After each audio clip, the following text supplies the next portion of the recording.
Maka orang-orang yang kita sebut sebagai himmas safilah, semangat yang lemah, maka mereka akan terpengaruh dengan peraturan dunia semata-mata. Maka tidak ada dalam kehidupan mereka apa yang disebut istilah pahala ataupun dosa, syurga atau neraka, redha Allah, kecintaan Nabi SAW, itu tidak ada. Maka apa yang mereka utamakan ialah hawa nafsu mereka.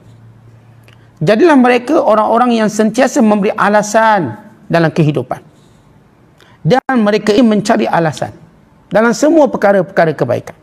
Sebab itu pengarang kita pertama-tama bila membawa tajuk ini, maka bawa sifat orang munafik.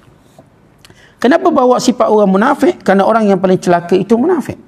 Allah Ta'ala sebut dalam Quran, innal munafiqina fid darkil asfali minan nar. Bahawa sesungguhnya orang-orang munafik itu berada di derajat atau berada pada darakat, pada tingkat yang paling bawah sekali dalam neraka. Yang ini paling teruk dan paling buruk. Kerana apa? Kerana zahirnya menunjukkan seluruh alamat-alamat menunjukkan keislaman namanya, tetapi hakikat batinnya menunjukkan kekufuran. Tidak dia terus berada dalam kekufuran, dan tidak dia berada dalam Islam. Dia ialah kelompok yang kita katakan mengambil kesempatan. Dalam hidupnya tiada prinsip. Tidak ada peraturan yang akan membatasi pergerakannya. Yang cuma ada adalah kepentingan dirinya, hawa nafsunya. Bahkan hukum hakam yang terikat dengannya adalah hukum hakam hawa nafsu. Maka kelompok munafik ini merasakan senang untuk hidup dengan alasan. Ketika mana kelompok yang mementingkan agama berusaha keras untuk mengatasi segala alasan, mereka tidak pernah mencari alasan. Bahkan mereka berusaha bagaimana mengatasi alasan. Lihat orang munafik, setiap kali diajak berperang bersama Nabi SAW, ada sahaja alasan mereka. Kadang-kala alasan mereka berkata, cuacanya panas, kami tak tahan panas. Itu yang mereka katakan. Waktu Nabi SAW mengajak mereka pergi bersama-sama dalam peperangan Tabuk.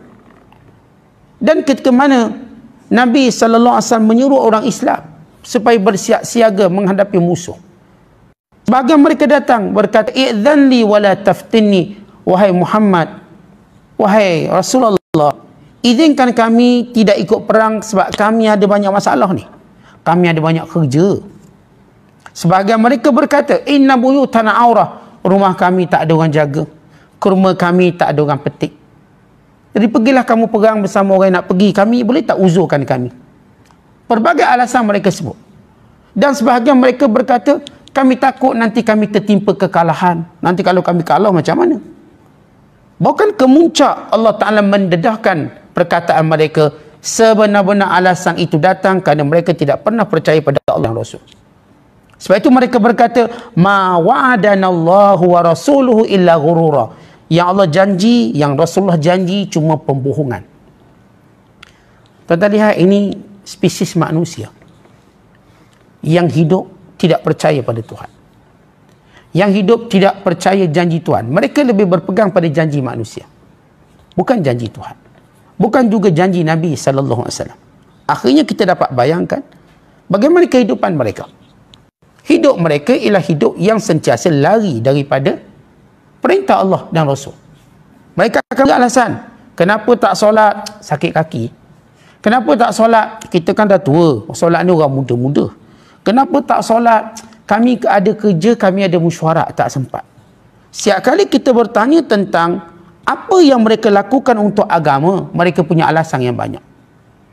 Kita katakan, kenapa tak belajar ni? Kenapa tak belajar? Setengah berkata, kami ni mana sempat belajar, kami ada urusan lain. Setengah berkata, kami tak belajar pakai guru-guru, kami belajar straight dengan Quran dan hadis. Straight, kami tengok Quran, tengok hadis, itulah guru kami. Mereka memberi alasan macam-macam. Itu belum cerita yang kata kami belajar direct daripada Rasulullah. Belajar kat mana pula? Ikut mimpi. Artinya kita akan lihat pelbagai alasan-alasan. Orang-orang ini, tuan-tuan sekalian, bila mereka hidup, kiblatnya dunia. Bila mana mereka ditimpa musibah, bila mana mereka ditimpa masalah, masalah yang kecil cukup menghancurkan mereka. Cukup. Mereka tidak tahu jalan penyelesaian.